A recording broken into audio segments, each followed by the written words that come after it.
misalnya ditanya kenapa masuk industri itu dari S1 udah pengen masuk industri karena memang lebih senang pelajaran kayak teknologi farmasi, terus lebih senang juga pelajaran kayak yang berhubungan sama industri farmasi dibanding sama farmasi klinis. Nah, untuk persiapan sih nggak ada yang terlalu spesifik sih Pak, cuman memang waktu masuk pendidikan apoteker di Pancasila, itu kita ada psikotes gitu, Pak. Nah, di psikotes itu memang direkomendasikan 85% ke farmasi industri di bagian R&D. Nah, dari situ, ya udah jadi didalemin farmasi industrinya. Nah, waktu untuk persiapan sih nggak ada yang muluk-muluk ya, cuman ngikutin pelajaran yang ada aja. Terus kebetulan waktu PKPA juga ngambil peminatan yang di farmasi industri. Waktu PKPA juga saya dapatnya di Kalbe Farma di Cikarang, itu di bagian quality assurance. Nah, waktu berkecimpung di PKPA itu jadi minat kan, ya udah didalemin tentang CPOB gitu. Oke, sorry Cherry. Mungkin bisa diceritakan Cherry ketika awal-awal PKPA ya di proses PKPA-nya ya, ketika di Kalbe itu Cherry pernah ada di bagian mana aja dan mungkin sekaligus diberikan deskripsi singkatnya. Jadi biar teman-teman itu di sini mengenal industri itu seperti ini loh kayak gitu. Oh gitu. Jadi waktu di Kalbe itu PKPA-nya di bagian quality assurance. Spesifiknya itu yang ngurusin product quality review. Nah, product quality review itu apa? Jadi kan kalau misalnya suatu obat nih, ketika sudah masuk ke pasar, itu kita pasti ambil kayak setiap batch-nya kita ambil beberapa pieces gitu ya, untuk dijadikan written sample atau sampel pertinggal. Sampel pertinggal itu nanti bisa dibaca di web CPOB. Written sample ini nanti dicek berkala di retest, jadi nanti tiap tahun akan di retest apakah masih sesuai dengan spesifikasi, baik itu spesifikasi sesuai kompendial atau memang spesifikasi in-house yang sudah ditetapkan oleh industri itu sendiri. Jadi tiap produk itu ada spesifikasi produk jadi namanya. Atau sering disebut ya SFP, Specification of Finished Product kalau waktu itu. Banyak banget sih, tapi intinya itu spesifikasi produk jadi dari obat. Nah, itu kita cek retest date-nya. Nah, setelah dicek ya, kalau masih memenuhi spesifikasi, nanti kita akan buat kayak quality review-nya. Kalau misalnya, oh ini obat batch ini, biasanya tuh kita ambil 3 batch sih untuk produk quality review. 3 batch berturut ini hasilnya oke, masih memenuhi spesifikasi, gitu-gitu. Kita buat report-nya, laporannya, kayak laporan praktikum lah. Kita buat report-nya, nanti ya ketika regulator membutuhkan akan kita berikan gitu. Nah, di QA juga saya waktu itu ngurusin bagian stabilitas. Nah, di sini teman-teman udah pernah dengar belum ya yang uji stabilitas? Kayaknya farmasi fisika, ini semester berapa sih Pak? Harusnya udah, Stabilo kan ada khusus juga ya, MK khusus stability obat-obat ada yang Jas ya, stabilitas obat ada. Ya, sudah Pak. Sudah ya, berarti udah pernah dengar tentang uji stabilitas obat ya? Nah, itu juga nanti diterapin di industri.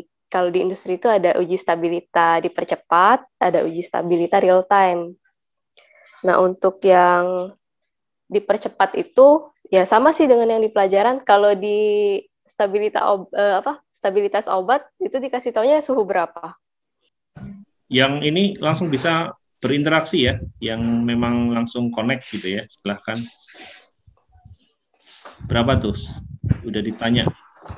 Ada yang bisa jawab nggak? Iya. Suhu berapa?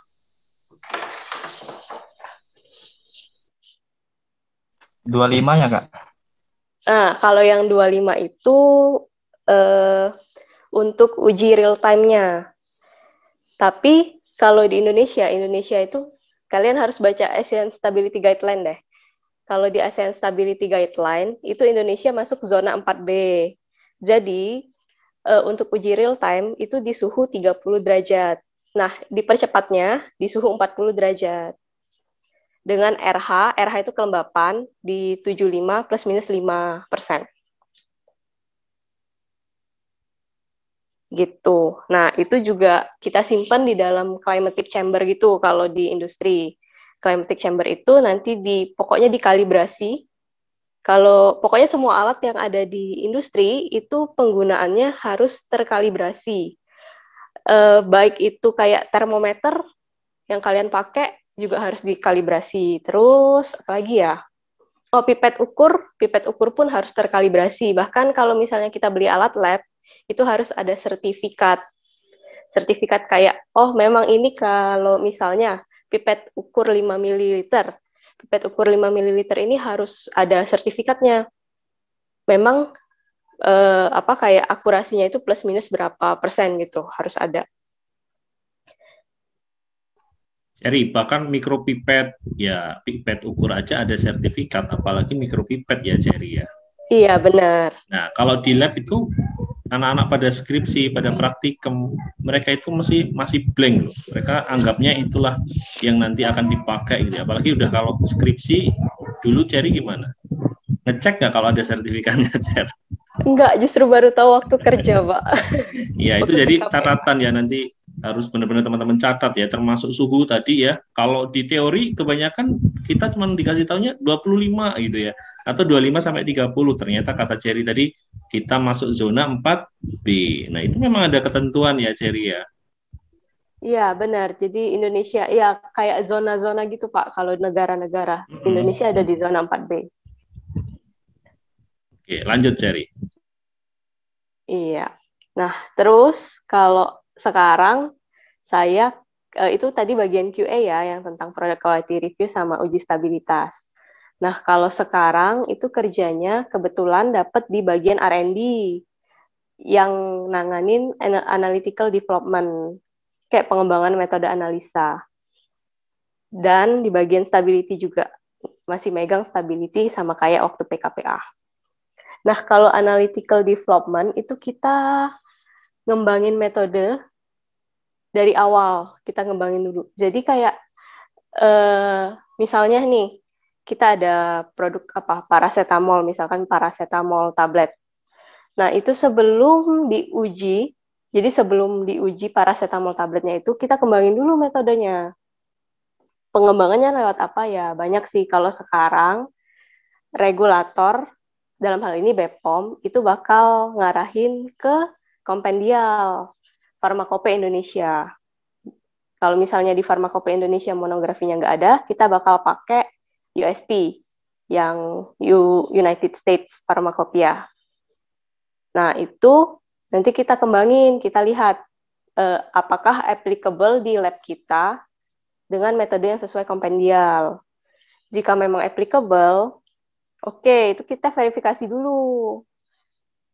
Verifikasinya kita cek apakah kita cek spesifisitinya. Terus kita cek akurasinya, terus kita cek juga presisinya.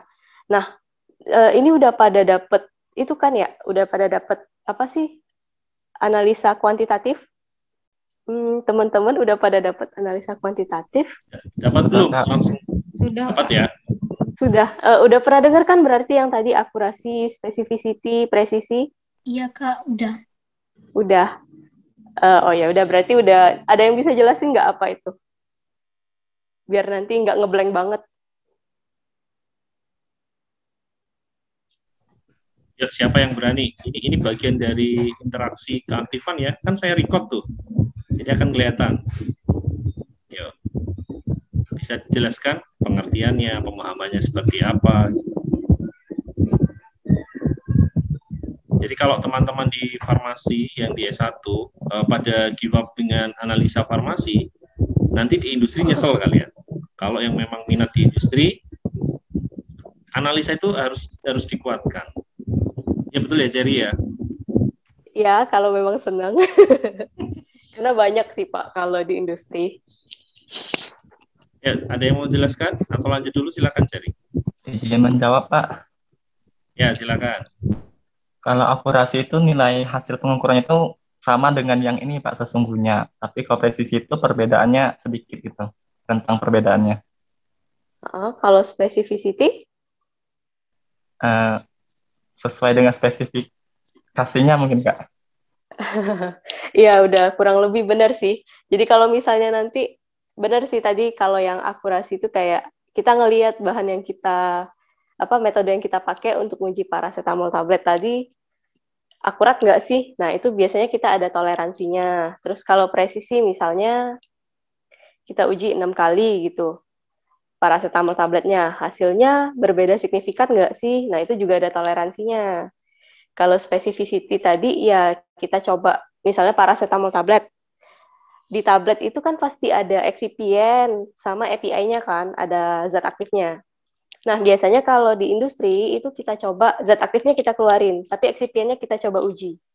Kira-kira si paracetamolnya masih kedetek nggak sih di instrumen kita, di metode kita itu? Harapannya itu tidak terdeteksi sama sekali.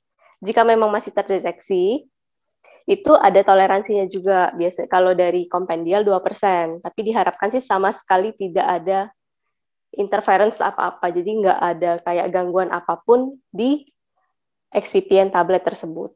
Gitu. Nah, tadi kan udah ya sampai ke verifikasi metode analisa. Nah, kalau udah diverifikasi, itu nanti kita transfer metode analisanya.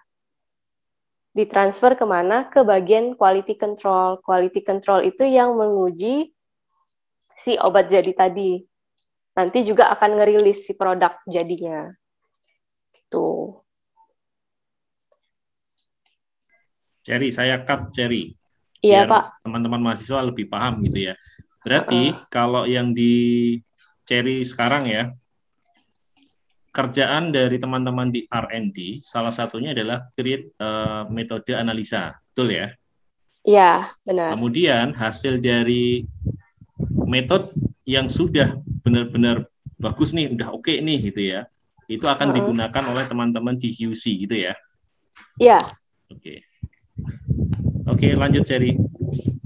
Oke, sudah di QC nanti ya QC yang bakal pakai metode itu. Tapi nanti kalau misalnya ada masalah nih pada saat pengujian waktu di QC misalnya, oh ini kayaknya nggak bisa applicable deh di lab kita, gimana? Nah itu juga balik lagi ke tim pengembangan metode analisanya. Kira-kira ada modifikasi apa yang bisa dilakukan biar bisa applicable di lab yang nerima, di lab QC-nya gitu. Nah, itu untuk yang development method analisa. Nah, tapi kalau misalnya industri, itu pasti kental banget sama yang namanya formulasi obat. Itu kalian belajar di teknologi farmasi pasti. Udah pada dapet kan ya? Mata kuliah teknologi farmasi. Cair, padat, steril. Sudah, Kak. Udah ya? Oke, nah itu kalau formulasi obat juga kita mulai dari skala lab. Jadi benar-benar sama kayak praktikum teknologi farmasi. Jadi kalian mulai buat dulu formulasinya kira-kira gimana gitu. Terus kita coba di lab. Terus ada kan disuruh milih pakai granulasi basah apa kering. Itu semuanya di-assess dulu baru kita lakukan. Jadi kita assess kalau di formulasi itu di-assess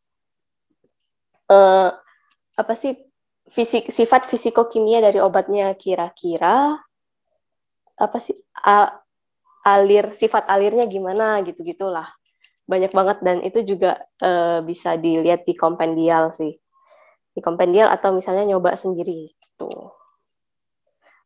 Dari skala lab nanti kita optimasi dulu formulasi kita. Formulanya dioptimasi kira-kira oke nggak sih kalau pakai misalnya granulasi basah tadi. Oke nggak sih? Kalau oke, nanti kita akan lanjut ke pilot scale. Nah, di industri itu, kalau misalnya untuk skala lab dan skala optimasi, itu bisa dilakukan di lab.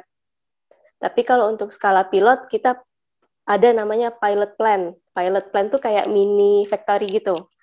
Jadi alat-alatnya, apa ya, gimana ya jelasinnya ya? Alat-alatnya itu kayak sama dengan diproduksi, tapi batch size-nya lebih kecil. Misalnya kalau diproduksi minimum size dari mesinnya itu 100.000 pieces. Nah, kalau di pilot plan, mesin-mesin produksinya itu misalnya minimum size-nya itu bisa 50.000 pieces atau 20.000 pieces, itu tergantung kebutuhan gitu. Nah, sampai sini kalian ngerti nggak? Maksudnya tuh kayak nyambung nggak sih, atau ada yang mau ditanyain? Ya, silakan bagi yang mau bertanya langsung. Kita jarang-jarang langsung ketemu praktisi di jadwal kuliah. Iya nggak, Cisar? Zaman kamu kan nggak ada sama sekali ya, Cer ya? Iya, nggak ada. Ya, silakan. Enggak.